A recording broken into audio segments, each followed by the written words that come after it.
Бүгінгі күнге көретіндеріңіз.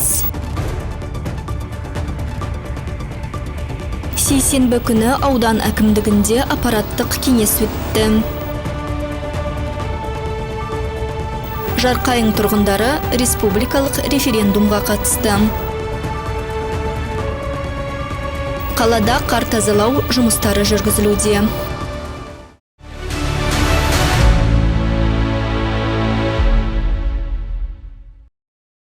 Первое, хоть подготовить к празднованию Наурыз, мирама и по референдуму закончика Бедного Района.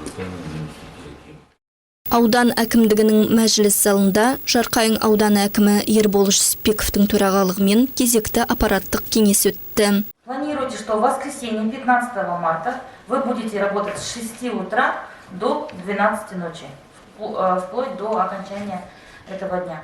Жиынға қала, ауыл және ауылдық округ әкімдері, аудан әкімі аппаратының бөлім басшылары, сондай-ақ дербес бөлімдер мен мекемелердің жетекшілері қатысты. Кеңестің күн тәртібінде көктемгі су тасқыны кезеңіне дайындық, Наурыз мейрамын ұйымдастыру барысы және референдум өтетін күнгі ахуал мәселелері қаралды. Алғашқы мәселе бойынша Жарқайың ауданы әкімінің орынбасары Ербол Мұқашев баяндама жасап, көктемгі су тасқынына қарсы дайындық жұмыстары туралы мәлімет берді. Оның айтуынша аудан аумағында су тасқыны қаупі бар учаскелер тұрақты бақылауда. Алдын алу шаралары жүргізілуде. Это поселок Мсуат, Нахимово, Львовское, пригородное.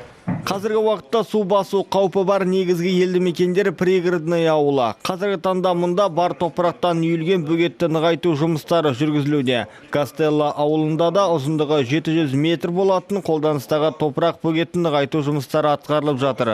Сонымен қатар Державинск қаласында ұзындығы 600 метр болатын қолданыстағы топырақ бөгетті нығайту жұмыстары қолға алынған. 2026 жылғы су тасқыны кезеңіне дайындық аясында елді мекендер бойынша іс-шаралар жоспарына сәйкес жұмыстар орындалды. Құмсауыт ауылы бойынша қазіргі уақытта 100 тонна инертті материал дайындалды. Қап сатып алу жұмыстары осы аптаның соңына дейін жоспарланып отыр. Саны 600 дана. Ауыл аумағынан қар шығару жұмыстары жүргізілген жоқ. Вывоз снега по селу не осуществлялся. Аудан әкімі Ербол Жүсіпбеков тиісті мекемелер мен жауапты тұлғаларға бірқатар нақты тапсырмалар жүктеді. Атап айтқанда, аудан әкімінің орынбасарлары мен қала, ауыл және ауылдық округ әкімдеріне Есіл өзендерінің су тасқыны қаупі бар учаскелерінде гидрологиялық бақылау бекеттерін ұйымдастырып, ақпаратты дер кезінде тасқынға қарсы штабқа жеткізуді қамтамасыз ету тапсырылды. Жарқайың аудандық полиция бөліміне жарылыс жұмыстарын жүргізу кезеңінде жарылғыш заттардың сақталуын қамтамасыз ету үшін жауапты қызметкер бекіту, сондай-ақ су тасқыны кезінде қоғамдық тәртіпті сақтау және қажет болған жағдайда тұрғындарды эвакуациялау шараларын ұйымдастыру міндеттелді. Ауданның ішкі саясат бөлімі мен төтенше жағдайлар бөліміне бұқаралық ақпарат құралдарына су тасқынына қарсы шаралар мен тұрғындардың қауіпсіздік ережелері туралы ақпараттық түсіндіру жұмыстарын күшейту тапсырылды. Сонымен қатар Ішқарасу ауылының әкіміне жүкті әйелдер мен аудандық емханада есепте тұрған науқастарды алдын алу қауіпсіз жерге көшіру мәселесін ұйымдастыру жүктелді. Аудандық аурухананың бас дәрігерінің міндетін атқарушысына медициналық ұйымдардың шұғыл көмек көрсетуге толық дайын болуын, сондай-ақ су басу қаупі бар елді мекендердегі медициналық мекемелерде қажетті дәрі-дәрмек қорын қамтамасыз ету тапсырылды. Кәсіпкерлік, ауыл шаруашылығы, ішкі саясат, тұрғын үй коммуналдық шаруашылық бөлімдерінің басшылары мен коммунсервис басшылығына төтенше жағдайлар бөлімімен бірлесіп, әрбір елді мекен үшін нақты іс-қимыл алгоритмін әзірлеу міндеті қойылды. Сонымен қатар инженерлік техника, су сорғызу жабдықтары, автокөлік және жүзу құралдарының дайындығын қамтамасыз етіп, халықты ауыл шаруашылығы жануарларын және материалдық құндылықтарды қауіпсіз жерге көшіруге арналған орындарды алдын алу әзірлеу тапсырылды. Күн тәртібіндегі екінші мәселе бойынша аудан әкімінің орынбасары Арай Әбенова баяндама жасап, Наурыз мейрамына дайындық және референдум өтетін күнгі ұйымдастыру жұмыстары туралы ақпарат берді. Аудан әкімі барлық жауапты тұлғаларға Наурыз мейрамын белгіленген іс-шаралар жоспарына сәйкес жоғары деңгейде ұйымдастыруды тапсырды. Сонымен қатар референдум күні тіршілікті қамтамасыз ететін нысандардың ауыз су жүйесінің, телекоммуникация желілерінің және электр энергиясының үздіксіз жұмыс қатаң бақылауда ұстау қажеттілігі атап өтілді. Ішкі саясат бөліміне референдум күні ауданның қоғамдық саяси ахуалын тұрақты бақылауда ұстау, сондай-ақ мобильді капитан мен қоғамдық бақылаушылардың жұмысын үйлестіру тапсырылды. тапсырылды. Қала әкіміне референдум күні қалалық қоғамдық көліктің қозғалыс кестесін әзірлеп, тұрғындарды автобус маршруттары мен жүру уақыттары туралы алдын ала хабардар ету міндеті жүктелді. Қала, ауыл және ауылдық округ әкімдеріне сайлау учаскелері маңында ауыл шаруашылығы жәрмеңкелерін ұйымдастыру, ал мәдениет бөліміне сайлау учаскелерінде концерттік бағдарламалар мен музыкалық сүйемелдеуді қамтамасыз ету тапсырылды. Сондай-ақ жергілікті атқарушы органдарға сайлаушылардың қатысуын қамтамасыз ету бойынша барлық қажетті шараларды қабылдау, қарт адамдарды сайлау учаскелеріне жеткізуге көмек көрсету және мүмкіндігі шектеулі азаматтар үшін жылжымалы дауыс беру жәшіктерін ұйымдастыру міндеттелді. Аудандық аумақтық сайлау комиссияның төрағасына Қазақстан Республикасындағы сайлау туралы заңын қатаң сақтау, орталық сайлау комиссияларының нұсқаулықтарын басшылыққа алу, дауыс беру орындарында бөгде адамдардың болуына жол бермеу және үйде дауыс беретін сайлаушыларды толық қамту шараларын қабылдау тапсырылды. Кеңес барысында бірқатар ағымдағы мәселелер де қаралды. Атап айтқанда, жылыту маусымының өту барысы туралы Коммунсервис кәсіпорны директорының міндетін атқарушы Нұрлан Елемесов баяндады. Сонымен қатар жер учаскесінің орман қорының құрамына беру мәселесі бойынша жер қатынастары бөлімінің басшысы Бағдат Шонов ақпарат ұсынды. Кеңес соңында аудан әкімі Ербол Жүсіпбеков күн тәртібіндегі барлық жоспарланған мәселелер қаралғанын атап өтіп, жауапты тұлғаларға берілген тапсырмаларды уақытылы әрі сапалы орындауды тапсырды.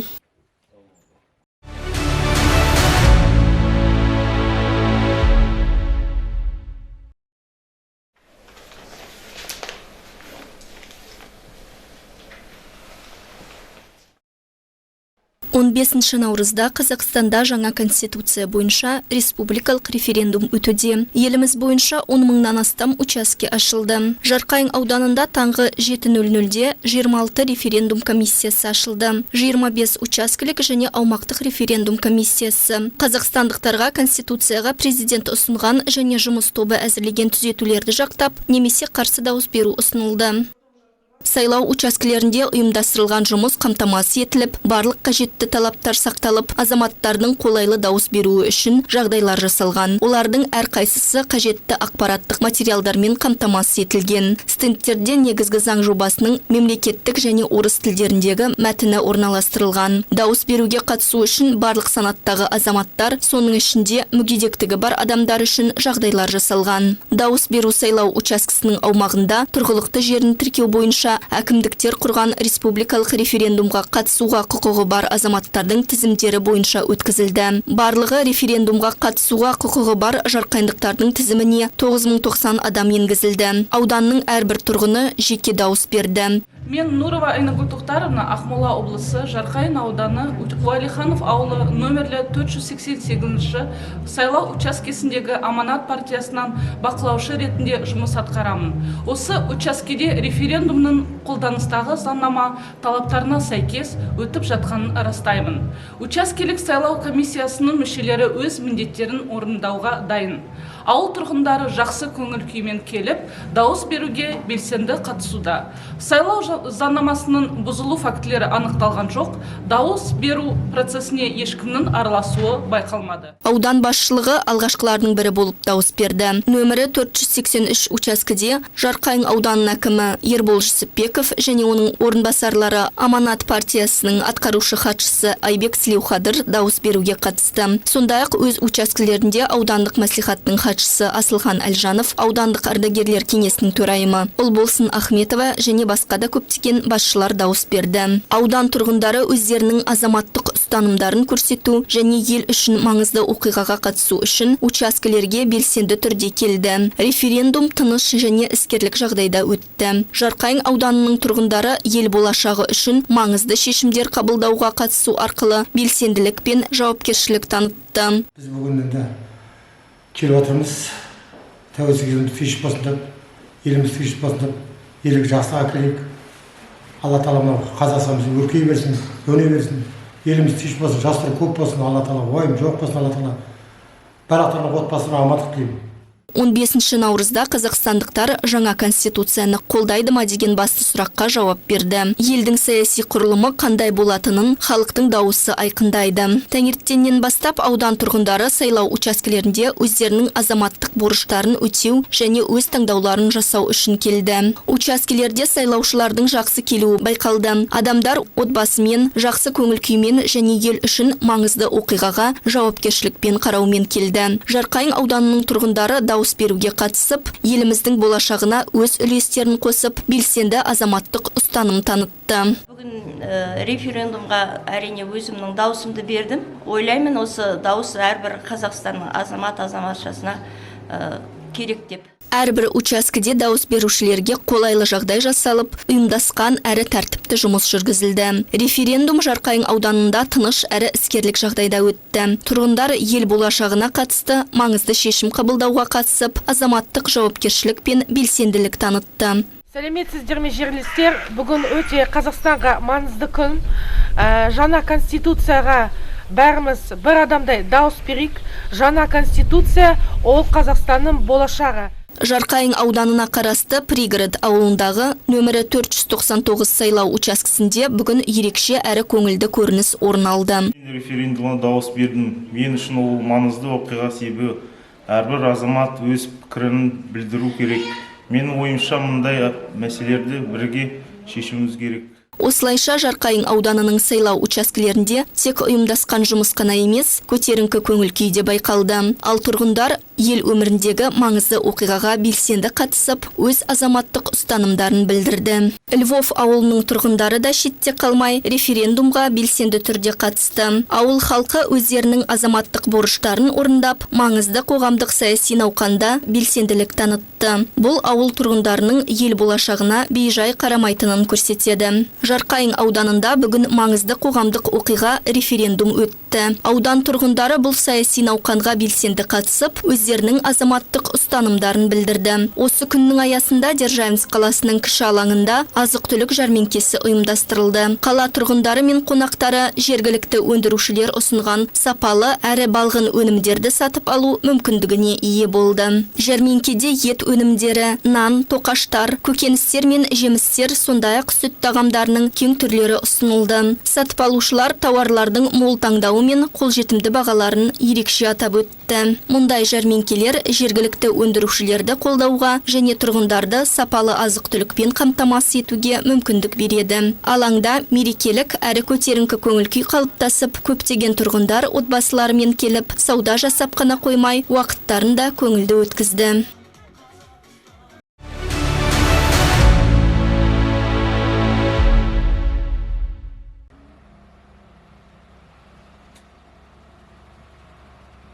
Жарқайың ауданында қысқы кезеңде жолдардың қауіпсіздігін қамтамасыз ету мақсатында қар тазалау жұмыстары қарқынды түрде жүргізілуде. Әсіресе аудан орталығы Державинск қаласында және оған қарасты ауылдық елді мекендерде ішкі көшелерді қардан тазалау жұмыстары жүйелі түрде ұйымдастырылып отыр. Здравствуйте, уважаемые горожане. Сәлеметсіздер ме, құрметті қала тұрғындары. Қаламыздағы қар тазалау жұмыстары туралы хабарлауға рұқсат етіңіздер. Қазіргі уақытта қар тазалау жұмыстарына күн сайын 7 бірлік техника жұмылдырылған. Бүгінгі күнге дейін 13 мың текше метрден астам қар шығарылды. Жұмыстарға 2 мердігер ұйым тартылған. Пасынық жеке шаруашылығы және 39 жеке шаруашылығы. Құрметті қала тұрғындары, сіздерден автокөліктеріңізді жолдың жүру бөлігінде және жол жиегінде қалдырмауларыңызды сұраймыз. Өйткені бұл қар тазалау жұмыстарына кедергі келтіреді. Көліктеріңізді аулаларға қоюларыңызды сұраймыз. Убедительная просьба убирать машины во дворы. Коммуналдық қызметтердің арнайы техникасы мен жұмысшылары күн сайын көшелер мен жолдарды қардан тазалап, тұрғындардың еркін әрі қауіпсіз қозғалуына жағдай жасауда. Бұл жұмыстар көлік қозғалысының қалыпты жүруін қамтамасыз етуге, сондай-ақ жол көлік оқиғаларының алдын алуға бағытталған. Аудан әкімдігінің мәліметінше, қар тазалау шаралары ауа райы жағдайына байланысты үздіксіз жалғасып, көшелердің қолжетімділігі мен жол қауіпсіздігін сақтау басты назарда ұсталып отыр. коммуналдық қызмет мамандары қардың уақытылы шығарылуын қамтамасыз етіп, елді мекендердің инфрақұрылымын қалыпты жағдайда ұстап тұру үшін барлық қажетті шараларды қабылдауда.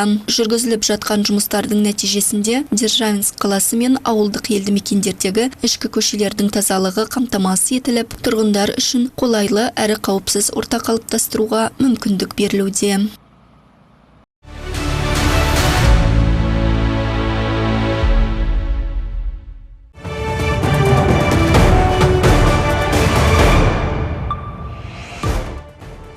Жетінші наурыз күні Державинск қаласындағы дене шынықтыру сауықтыру кешенінде 8 наурыз халықаралық әйелдер күніне арналған әйелдер командалары арасында волейболдан жарыс өтті. Жарысқа барлығы 6 команда қатысты. Оның ішінде Пятигор ауылы, Отрадная ауылы, Гастелла ауылы, Державинск қаласының Держава Сити командасы, Надежда Крупская атындағы спорт мектебінің Легион командасы және Союз командасы қатысты. Жарыс қорытындысы бойынша бірінші орын Пятигор ауылының командасы, екінші орын Держава Сити командасы, үшінші орынды Легион командасы жеңіп алды.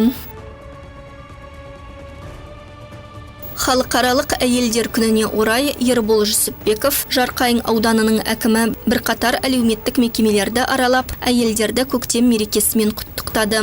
Алдымен аудан басшысы аудандық мәслихат депутаты Гүлжихан Смағұлова және ардагерлер кеңесінің төрайымы Ұлболсын Ахметова мен бірге Лучи Добра қоғамдық қорының қамқорлығындағы әжелердің шаңырағына барды. Кездесу барысында аудан әкімі ардақты аналарға жылы лебізін білдіріп, гүл шоқтары мен жеміс жидек себеттерін және естелік сыйлықтар табыс етті. Қамқорлық пен ілтипатқа бөленген әжелер қонақтарға алғыстарын айтып, ақ батасын берді. Мерекелік сапар одан әрі аудандық ауруханада жалғасты. Мұнда аудан әкімі мереке күні де халық денсаулығы үшін аянбай еңбек етіп жүрген дәрігерлер мен медициналық қызметкерлерді құттықтады. Ақ халатты абзал жандарға гүлдер, жеміс себеттері және естелік сыйлықтар ұсынылып, олардың еңбегі жоғары бағаланды. Шара барысында аудандық мәдениет үйінің өнерпаздары дайындаған музыкалық нөмірлер кездесуге ерекше мерекелік көңіл күй сыйлады. Айта кетейік, әйелдердің қоғамдағы рөлі мен олардың құқықтарын қорғау мемлекет саясатының маңызды бағыттарының бірі болып табылады. Бұл туралы Қасым-Жомарт Тоқаев өз сөздерінде бірнеше рет атап өткен. Мемлекет басшысы әйелдердің ел дамуына қосып жүрген үлесін жоғары бағалап, олардың кәсіби, қоғамдық және отбасылық өмірдегі мүмкіндіктерін кеңейтуге бағытталған саясаттың жалғаса беретінін айтты. Сондай-ақ президент әйелдерге қолдау көрсету, ана мен баланы қорғау, гендерлік теңдікті нығайту мемлекеттік саясаттың басым бағыттарының бірі екенін атап өткен. Ішкі саясат бөлімінің басшысы Қымбат Белгібаева діни экстремизм мен терроризмнің алдын алу мәселелері бойынша дәріс өткізді. Қатысушылар өзекті ақпарат алып, мектеп оқушылары арасындағы қауіптердің алдын алудың заманауи тәсілдерін талқылады және қауіпсіздікті арттыруға бағытталған практикалық шаралармен танысты. Мұндай іс-шаралар қоғамда жауапкершілік мәдениетін қалыптастыруға және қауіпсіздікті нығайтуға ықпал етеді. Аудандық мәслихат депутаттарының қатысуымен азаматтардың құқықтарын қорғау және конституциялық тетіктер тақырыбында Бірсуат ауылының тұрғындарымен кездесу өтті. Аудандық кітапханада ұлыстың ұлы күні Наурыз мерекесіне орай фойе ерекше сән салтанатпен безендірілді. Кітапхана ұжымы ұлттық нақыштағы көркем безендіру арқылы халқымыздың салт дәстүрі мен мәдени мұрасын насихаттауды мақсат етті. Көрме бұрыштарында қазақтың ұлттық құндылықтары, кітаптар мен мерекелік композициялар үйлесімді түрде орналастырылып, келушілерге ерекше мерекелік көңіл күй сыйлауда. 2026 жылғы әскери шақыру науқаны аясында аудандық ауруханада медициналық шақыру комиссиясының жұмысына арналған семинар өткізілді. Семинар барысында шақырушыларды медициналық тексеруден өткізу тәртібі талқыланды. Туберкулезге қарсы күрес айлығын өткізу аясында Жарқайың аудандық санитариялық эпидемиологиялық бақылау басқармасы мамандары Жарқайың аудандық ауруханасы медицина қызметкерлерімен бірлесіп, Ақпан Үкібаев атындағы жалпы білім беретін мектептің оқушыларымен және оқытушыларымен Жарқайың желілік техникалық учаскесінің Қазақтелеком филиалының қызметкерлерімен кездесулер өткізді. Кездесулерде клиника, диагностика, туберкулездің алдын алу шаралары, сондай-ақ Жарқайың ауданында және Қазақстан Республикасында туберкулезбен сырқаттанушылық бойынша эпидемиологиялық жағдай түсіндірілді.